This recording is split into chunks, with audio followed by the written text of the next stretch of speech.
பரிசுத்தமும் கிருபையும் நிறைந்த எங்கள் அன்புள்ள பரமபிதாவே, நன்றியோடு துதிக்கிறோம், ஸ்தோத்திரிக்கிறோம். தேவாதி தேவனுடைய பரிசுத்த பாதத்தில் எங்களை தாழ்த்தி ஒப்பு கொடுக்கிறோம். எங்களை தாங்குவேன், சுமப்பேன், தப்புவிப்பேன் சொன்னீரே. தேவாதி தேவனாகிய கர்த்தே, நீர் எங்களை தாங்குகிறதற்காய் உமக்கு கோடாகோடி ஸ்தோத்திரம். பலப்படுத்துங்க, கிருபையினால் மூடுங்க. மனம் நொந்து போன பிள்ளைகளை ஆறுதல் படுத்துங்க. இயேசுவின் நாமத்திலே தாழ்த்தி ஜெபிக்கிறோம் நல்ல தகப்பனே. ஆமென், ஆமென்.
நம்முடைய உலகத்தில் அநேக நாடுகள் இருக்கிறது.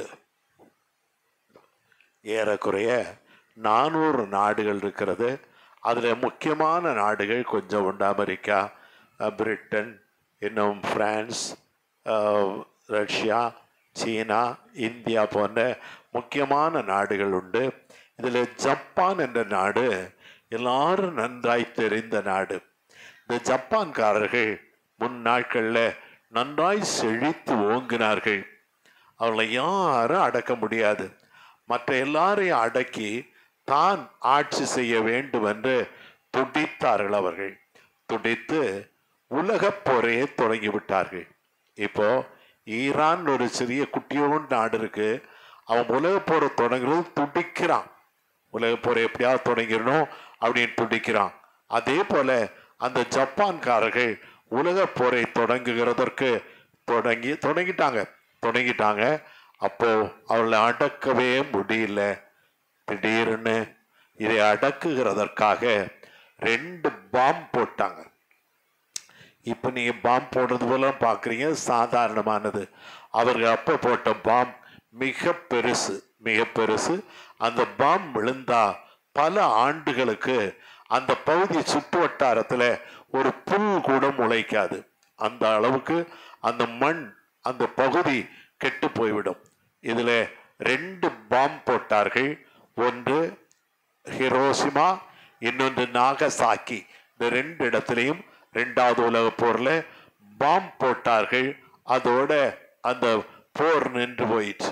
ஏன்னா ஜப்பானால தலை எடுக்க முடியல, அப்படி அடங்கிட்டாங்க. ஆனா நாட்கள் கடந்து போயிட்டு அந்த இடத்த பார்க்குறாங்க, எல்லாம் ட்ரை ஆகிருக்கு. ஒரு சின்ன செடி கூட இல்லை, மரம் ஒண்ணுமே இல்லை, எல்லாம் அழிஞ்சு போச்சு, வீடுகள் எல்லாம் நாசமா போயிடுச்சு. அப்போ இந்த ஜப்பான்காரன் ஒரு முடிவெடுக்கிறான், நம் கடின வேலை செய்ய வேண்டும். ஏன்னா நாட்டில் பஞ்சம், பசி வந்து விடுத்தது. ஆகவே கடினமான வேலை செய்ய வேண்டும் என்று எல்லாருக்கும் கட்டளை கொடுக்கிறார்கள். ஒரு நாளுக்கு குறைந்தபட்சம் 10 மணி நேரம் எல்லாரும் வேலை செய்ய வேணும். நமக்கெல்லாம் இப்போ 5 மணி நேரம் 3 மணி நேரம் தான் வேலை செய்யறாங்க.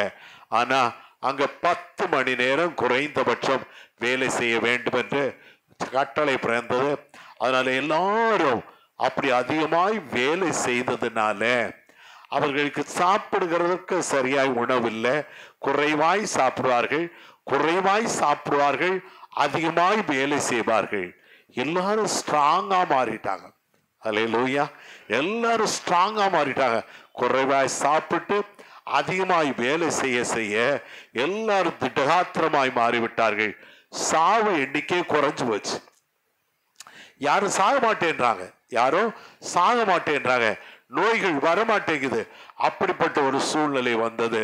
அப்படி சூழ்நிலை வந்தா பாட்டிமார், தாத்தாமாரெல்லாம் சாதாரணமா 100 வருஷம் இருக்காங்க. ஆனா அப்படியே கூனி குறுகி போயிடுவாங்க. அவர்கள் வேலை செய்து அப்படியே கூனி குறுகி போயிடுவாங்க. இதுல ரொம்ப 100 வயசு 110 வயசான உடனே அவர்களால் வேலை செய்ய முடியாது. அவர்கள் கூலி குறுகி வீட்டில் இருப்பாங்க. இவர்களை என்ன பண்றதுன்னு பார்த்து அவருடைய பிள்ளைகள், அவர்கள் பெற்ற பிள்ளைகள் இவர்களை பார்த்திருந்தா நமக்கு வேலை செய்ய முடியாதுன்னு இவர்களை கொண்டு போய் உயரமான ஒரு மலை, புதர் நிறைந்த ஒரு மலையில விட்டு வந்து விடுவார்கள். சொந்த தாய் தகப்பன் தான், வயசாகி போச்சு, மெலிஞ்சு ஓடா இருக்காங்க, கூனி போய் இருக்கிறாங்க. இவர்களை கொண்டு போய் விட்டு வந்துடுறாங்க. ஒரு குடும்பத்துல 3 சகோதரர்கள் இருந்தார்கள். இதுல இளைய சகோதரத்துல தான் இந்த தாய் இருந்து வந்தாள். இந்த தாய அவனுடைய மனைவி, எப்பா இதை கொண்டு போய் விட்டுட்டு வந்துரு காட்டுல, இது இங்க தொல்லையா இருக்கு, எனக்கு என்னால வேலை செய்ய முடியல அப்படின்னு தொல்லை கொடுக்க தொடங்கிட்டா மருமக. உடனே இவன் என்ன செய்தான், அண்ணன்மார் 2 பேரிடத்திலையும் தனித்தனியாய் பேசினான். நீங்க கொஞ்ச நாள் நீங்க பாருங்க, கொஞ்ச நாள் நான் பாக்குறேன், அப்படி மாத்தி நம்ம பார்த்துக்கலான்னு சொன்னோடனே 2 அண்ணன்மார் அதெல்லாம் முடியாது, கொண்டு போய் காட்டுல விட்டு வந்துரு அப்படின்னு அவனுக்கு சொல்லிட்டாருங்க. இவனுக்கு வேற வழியே இல்லாம இந்த தாயாரை தூக்கி தோளில் எடுத்தான். 2 பக்கமும் காலை போட்டு அவர்களை உட்கார வைத்தான். அவளுடைய தலையை பிடித்து கொண்டான். அந்த தம்பியினுடைய தலையை பிடித்து கொண்டு அம்மா உட்கார்ந்து கொண்டார்கள். இவர்களை தூக்கி சுமந்து போய்கொண்டே இருக்கிறான். அவருடைய உள்ளம் பதைக்கிறது. என்னுடைய தாயாரை கொண்டு போய் காட்டில் விட்டு விட்டு வரப்போகிறேன் என்று பதைத்த உள்ளத்தோடு கூட அவளை தூக்கி கொண்டு நடந்தான். போகிற வழியில நிறைய காடு இருக்கு. ஒவ்வொரு காட்டுலயும் மரங்கள் நிறைய 2 சைடுல இருக்கு. அந்த மரத்துல ஒவ்வொரு இலையாய் அந்த தாய் கிள்ளி கீழே போடுகிறாங்க. தோல்ல தானே இருக்காங்க, 2 சைடுல கால் போட்டு ஒவ்வொரு இலையை கிள்ளி கீழே போடுறாங்க. இந்த இலையை போட போட போட போட இவன் போய்கொண்டே இருக்கிறான். போய் மலை உச்சிக்கு போய் விட்டான். மலை உச்சிக்கு போய் போனா அவன் கையில ஒரு இலையை வச்சிருக்காங்க. எதுக்குமா அந்த இலையை வச்சிருக்கீங்க அப்படின்னு கேட்டான். இறக்கி விட்டுட்டான். எதுக்குமா வச்சிருக்கீங்க? தம்பி, இந்த இலையை வச்சுக்கோ, நீ போற வழியில எங்குமே இதே இலையை நான் கிள்ளி போட்டிருக்கேன், நிறைய லைனா போட்டிருக்கேன். நீ வழி தெரியாமல் எங்கேயாவது போகாம கரெக்டா வழியை கண்டுபிடிச்சு போறதற்கு இந்த இலை தான் உனக்கு வழிகாட்டும் என்று சொன்னார்கள். உடனே அவன் அப்படியே உடைந்து போனான். நான் இந்த தாயாரை கொண்டு வந்து இப்படி திக்கு தெரியாத காட்டிலே விடுகிறேன். என்னுடைய பேர்ல அந்த தாய் வைத்திருக்கிற அன்பை பாருங்களேன். நான் திசை தெரியாமல் போய்விடக் கூடாது என்று வழியெல்லாம் இந்த இலையை போட்டு எனக்கு வழி காட்டுகிறாராம். இந்த தாயை நான் விட்டு விட்டு போக மாட்டேன். நான் செத்தாலும் சாகிறேன், தாயை விட்டு விட்டு போக மாட்டேன் என்று திரும்ப தாயை தோள் மேலே சுமந்தான். சுமந்து நேராய் வீட்டுக்கு வந்து சேர்ந்தான். அந்த தாய் மறிக்கிற வரைக்கும் அவளை வைத்து பராமரித்தான் என்று அந்த சரித்திரம் சொல்லுகிறது. இது உண்மை சம்பவம் என்று சொல்லப்பட்டிருக்கிறது. என் அன்பு சகோதர சகோதரிகளே, தாயிலும் அன்பு நிறைந்த நம்முடைய ஆண்டவராகிய இயேசு கிறிஸ்து, நீ அவரை தூக்கி எறிய போகும் போதும் உன்னை சுமந்து செல்லுகிற தேவன் ஒருவராயிருக்கிறார். அல்லேலூயா. அருமை பிள்ளைகள் அருமையாய் பாடுவார்கள். என்னை சுமந்து செல்லும் தேவன் ஒருவர் உண்டு. பாடுவோமா? என்னை சுமந்து செல்லும் தேவன் ஒருவர் உண்டு, இந்த வழிகள் எல்லாம் என்னை சுமந்து செல்வார். என்னை சுமந்து செல்லும் தேவன் ஒருவர் உண்டு, இந்த வழிகள் எல்லாம் என்னை சுமந்து செல்வார். என்னை சுமந்து செல்லுகிறதற்கு ஒரு நேசர் இயேசு உண்டு. என்னுடைய வழிகள் எல்லாம் அவர் சுமந்து செல்வார். அவருடைய அன்புக்கு ஈடு இணையே இல்லை. அல்லேலூயா. அவருடைய அன்புக்கு ஈடு இணையே இல்லை. அவர் செய்த உபகாரங்களுக்காக நீங்கள் என்ன செய்வீர்கள்? எத்தனை நன்மைகளை நமக்கு செய்திருக்கிறார். அவர் செய்த உபகாரங்களுக்காக என்ன செய்வீர்கள்? சங்கீதம் 103:2 வாசியுங்கள். என் ஆத்துமாவே கர்த்தரை ஸ்தோத்திரி, அவர் செய்த சகல உபகாரங்களையும் மறவாதே. ஹல்லேலூயா.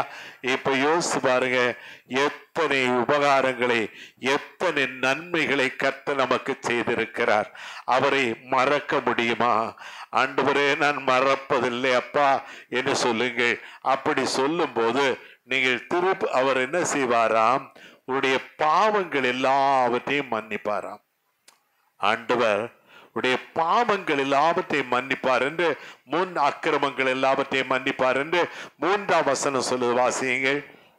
அவர் உன் அக்கிரமங்களை எல்லாம் மன்னித்து, அவர் உன்னுடைய அக்கிரமங்களை எல்லாம் மன்னிக்கிறார். இங்கே இருக்கிற அன்பு பிள்ளைகளே, நானும் நீங்களும் அக்கிரம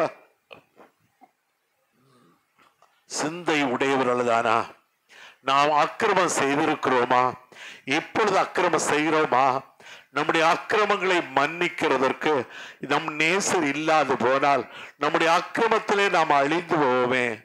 நம்முடைய அக்கிரமங்கள் எல்லாவற்றையும் அவர் மன்னிக்கிறார் என்று வேதம் சொல்கிறது. ஆண்டவருக்கு ஸ்தோத்திரம். 2 சாமுவேல் 24:17 சொல்லுகிறது. வாசிங்கம்மா.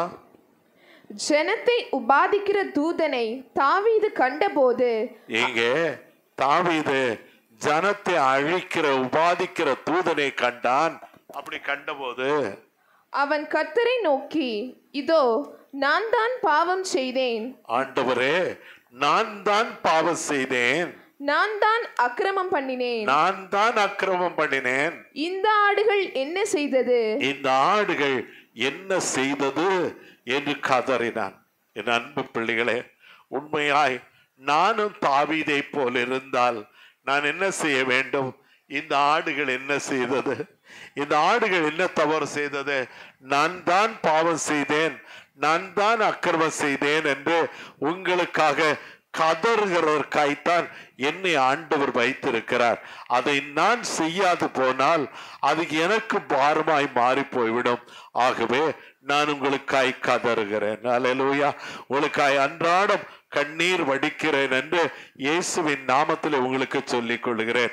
என் அன்பு பிள்ளைகள் ஆசீர்வதிக்கப்பட வேண்டும், அவளுடைய அக்கிரமம் நீங்கி அவள் ஆசீர்வாதமாய் இருக்க வேண்டும் என்று கதறுகிறார். அப்படி அவன் ஜெபித்த போது 24-25 படி, அங்கே தாவீது கர்த்தருக்கு ஒரு பலிபீடத்தை கட்டி சர்வாங்க தகன பலிகளையும், அங்கே ஒரு தகன பலி போட ஒரு மேடையை கட்டுகிறான்.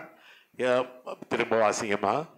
அங்கே தாவீது கர்த்தருக்கு ஒரு பலிபீடத்தை கட்டி, ஒரு பலிபீடத்தை கட்டி சர்வாங்க தகன சர்வ பலிகளையும், அங்க தகன பலிகளையும், சமாதான பலிகளையும், சமாதான பலிகளையும் செலுத்தினான்.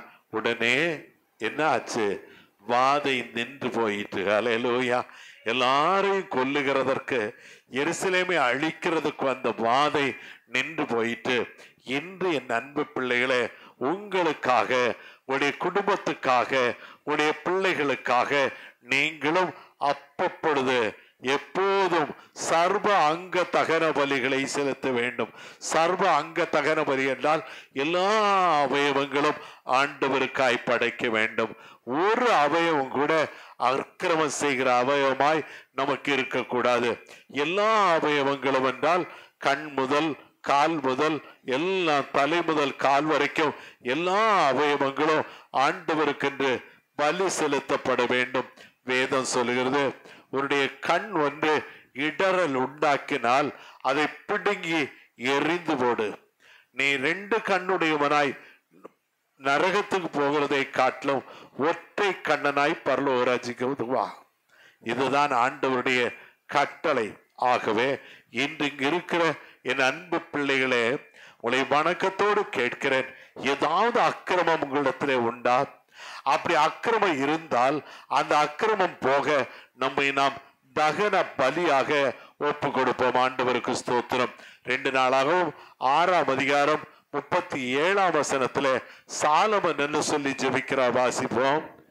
அவர்கள் சிறைப்பட்டு போன தேசத்திலே தங்களில் உணர்வடைந்து மனம் திரும்பி, நாங்கள் பாவம் செய்து அவர்கள் சிறைப்பட்டு போன தேசத்திலே மனம் திரும்புகிறார்கள். மனம் திரும்பி, நாங்கள் பாவம் செய்து அக்கிரமம் பண்ணி, நாங்கள் பாவம் செய்தோம், அக்கிரமம் பண்ணினோம், துன்மார்க்கமாய் நடந்தோம் என்று தங்கள் சிறையிருப்பான தேசத்திலே உம்மை நோக்கி கெஞ்சி, தம்முடைய சிறையிருப்பான தேசத்திலே உம்மை நோக்கி கெஞ்சினார்கள். என்று நீங்களும் நானும் எந்த காரியத்திலே சிறைப்பட்டு போயிருக்கிறோம்?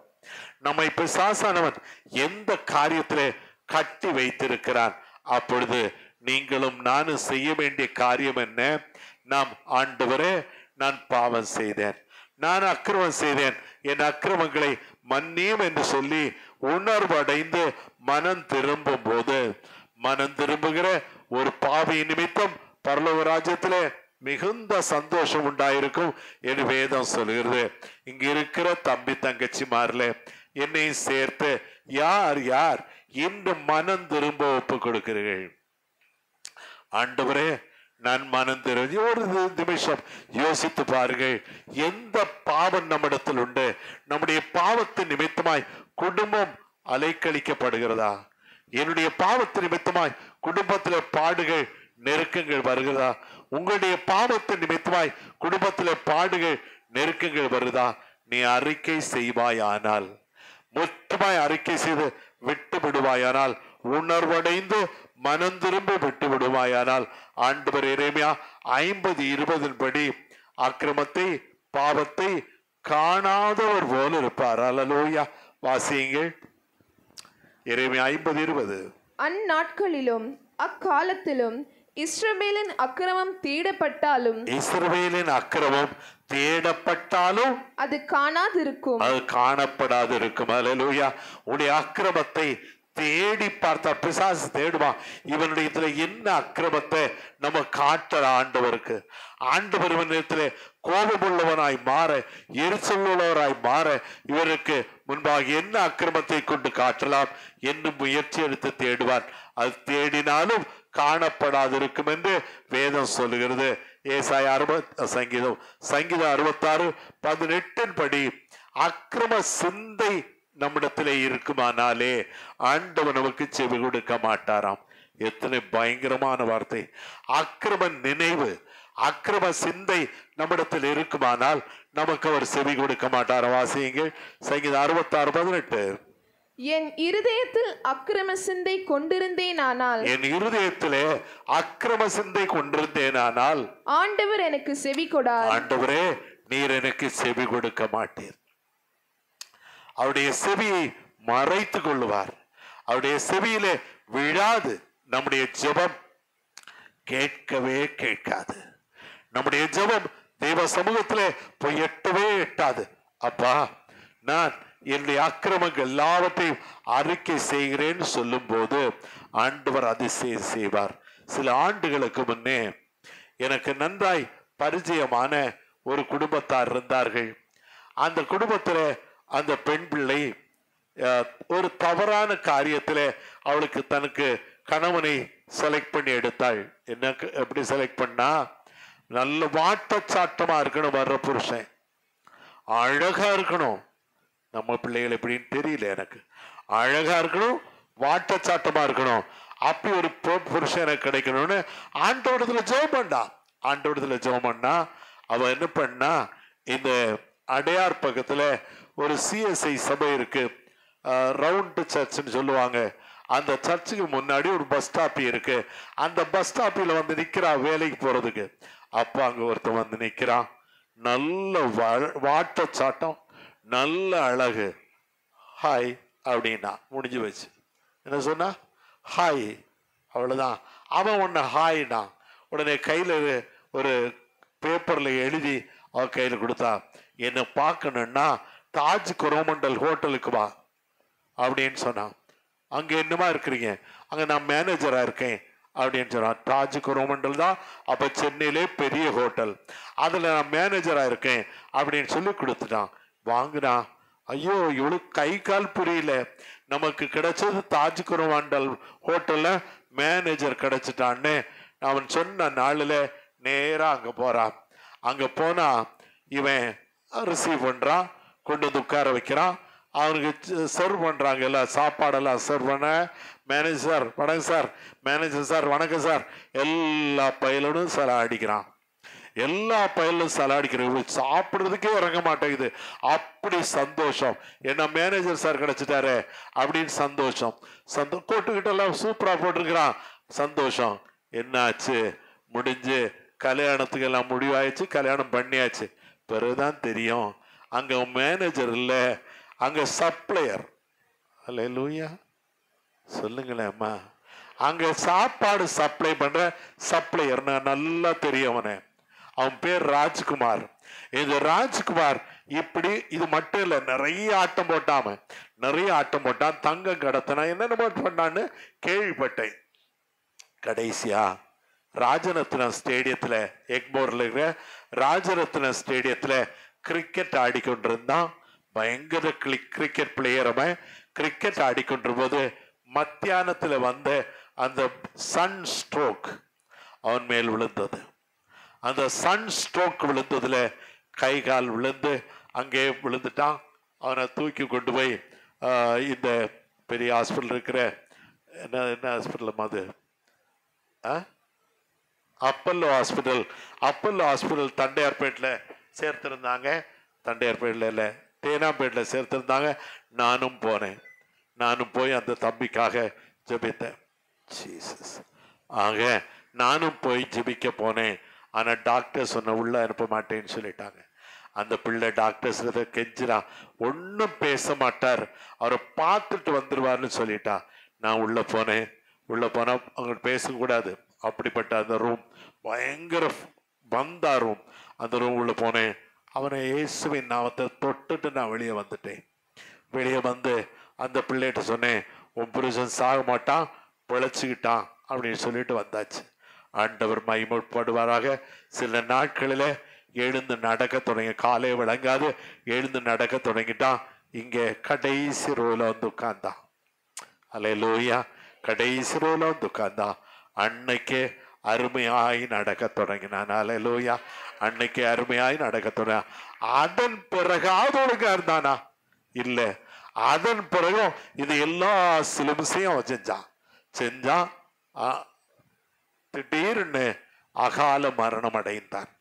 இப்போ இல்லை, அவனுடைய மனைவியும் 2 பிள்ளைகளும் தான் இருக்கிறாங்க. என் அன்பு சகோதர சகோதரிகளே, நம்முடைய பாவம் நம்மை தொடர்ந்து பிடிக்காதபடி நாம் ஜாக்கிரதை உள்ளவர்களாய் காணப்பட வேண்டும்.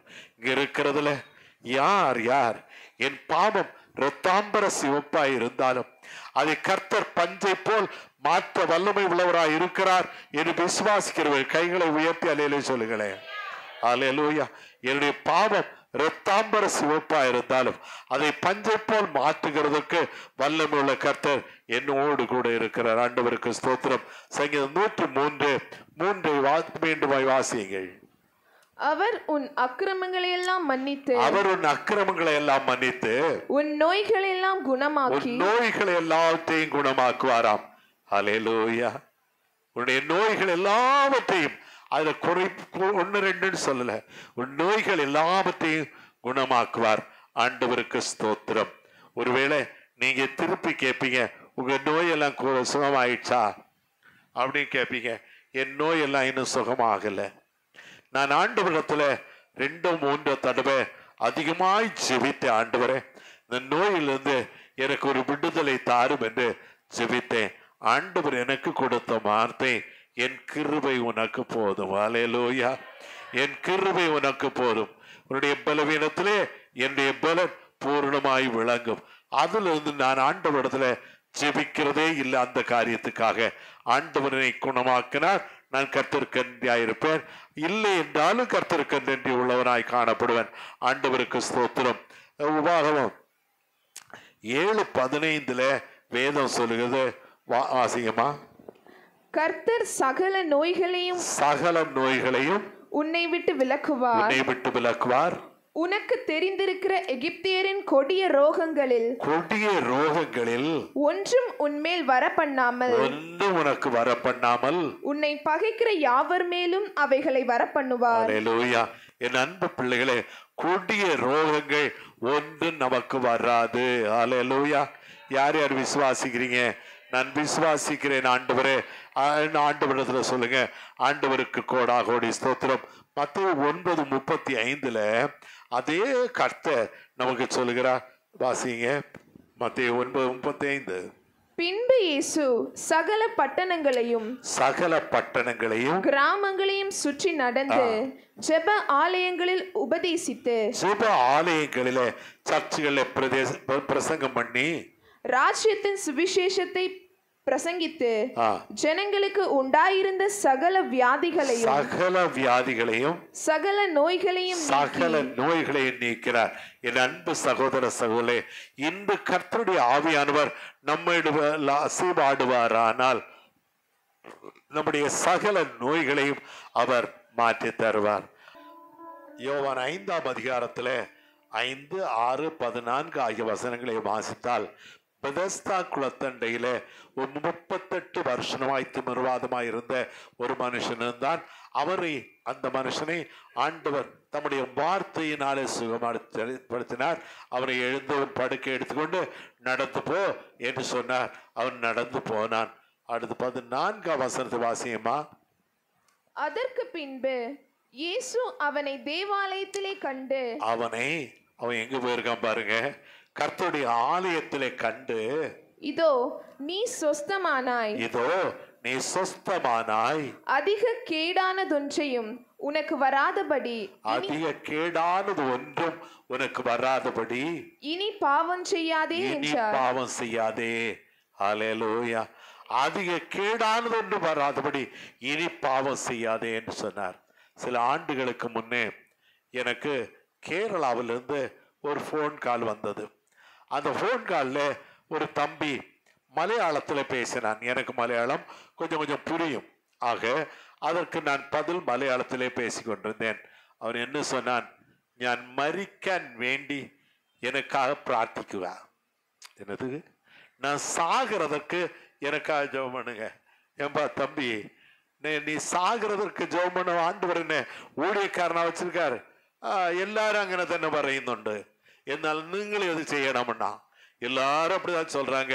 ஆனா நீங்க செய்யணும். எனக்கு நான் சாகிறதுக்காக ஜெபம் பண்ணு. என்ன காரியம் சொல்லு ராஜா அப்படின்னு சொன்னா, எனக்கு இப்ப 23 வயதாகுது. 1 வயது முடிந்ததுல எனக்கு டயாலிசிஸ் பண்றாங்க. ஐயோ, 22 வருஷமா வாரம் எனக்கு டயாலிசிஸ் பண்ற வர எத்தனை தடவைன்னு தெரியல, டயாலிசிஸ் பண்றாங்க. நான் செத்து பிழைக்கிறேன். நான் செத்து பிழைக்கிறேன். வீட்டில் சொத்தெல்லாம் தீர்ந்து போச்சு. எங்க அம்மாவும் அப்பாவும் தங்கச்சியும் பிழைக்கணும்னா நான் சாகணும். இல்லைன்னா அவங்க எல்லாவற்றையும் விட்டு டாக்டர்களுக்கு கொடுத்துருவாங்கன்னு சொன்னான்.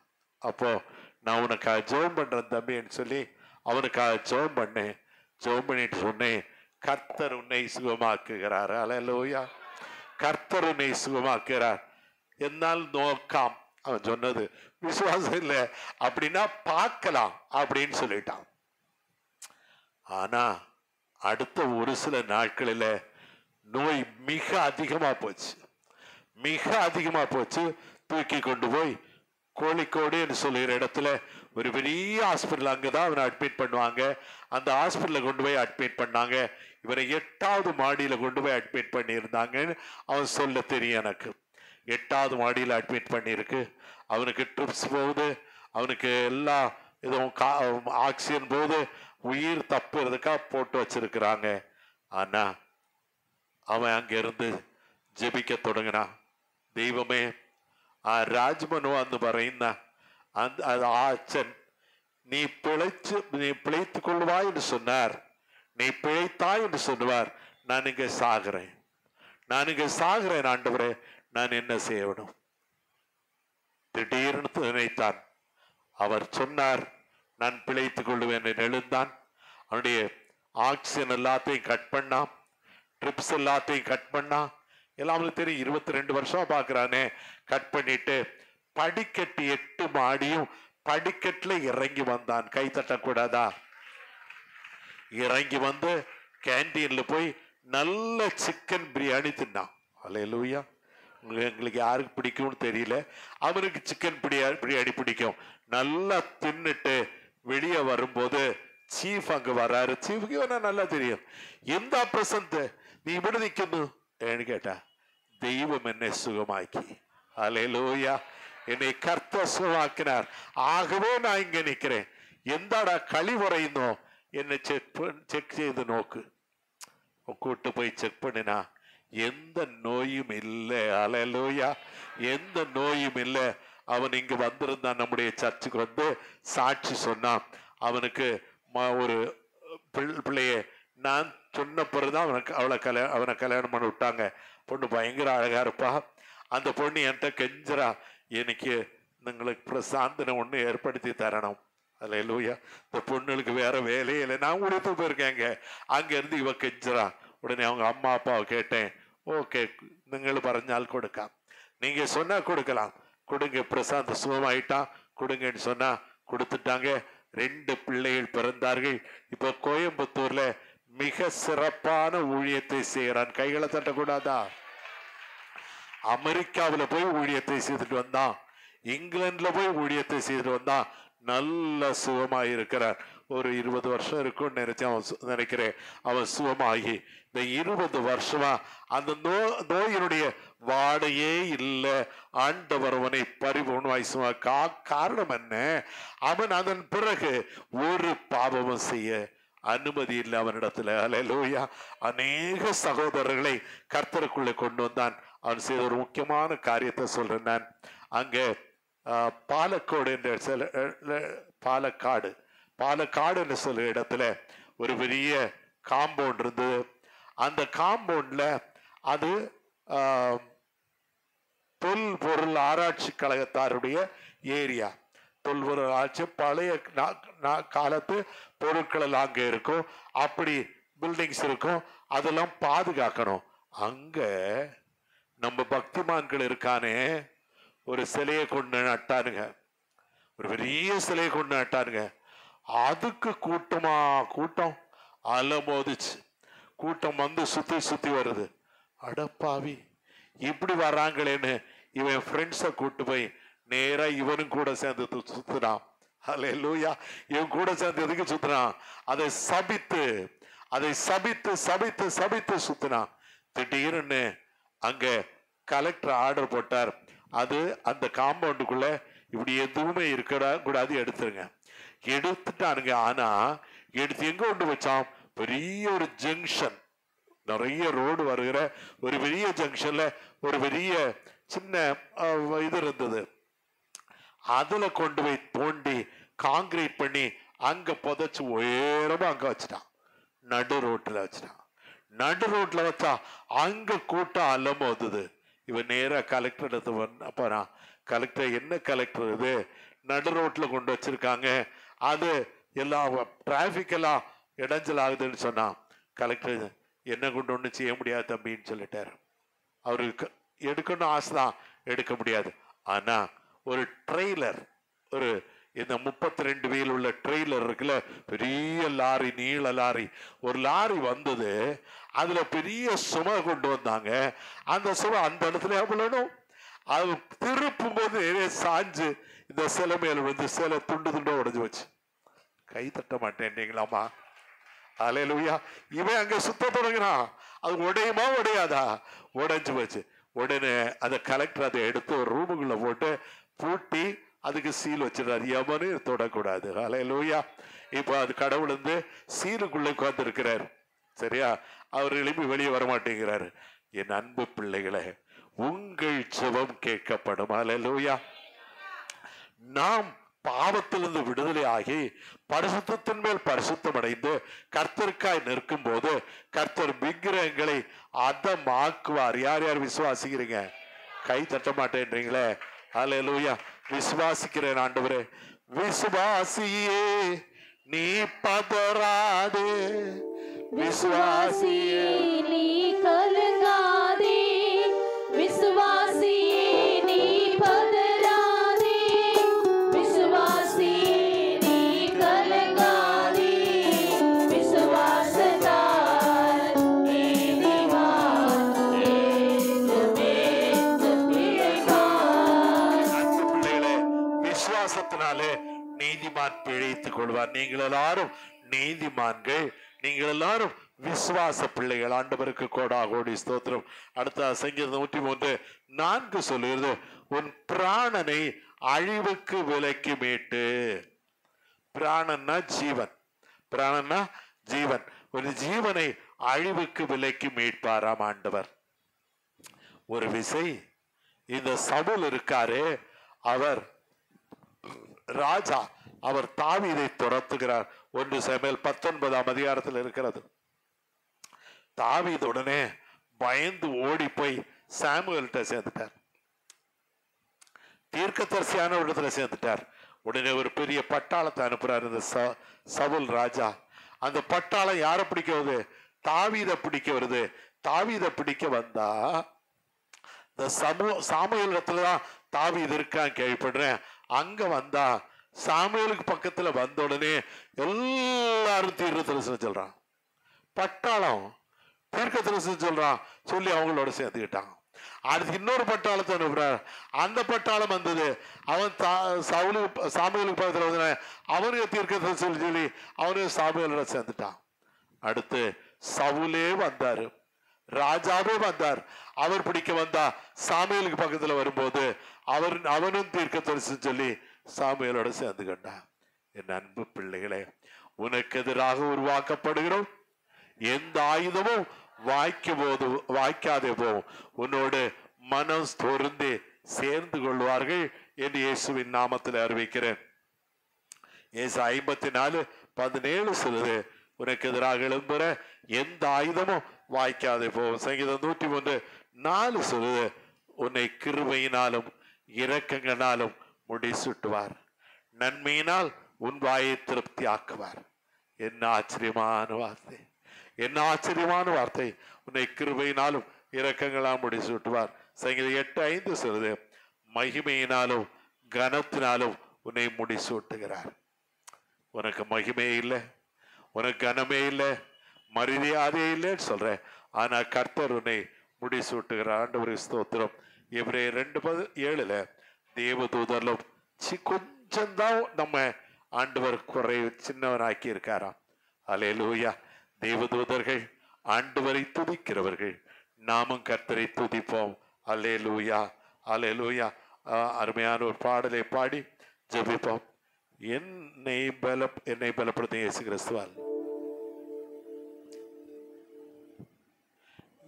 என்னை பலப்படுத்தும் இயேசு கிறிஸ்துவால் எல்லாமே செய்து நான்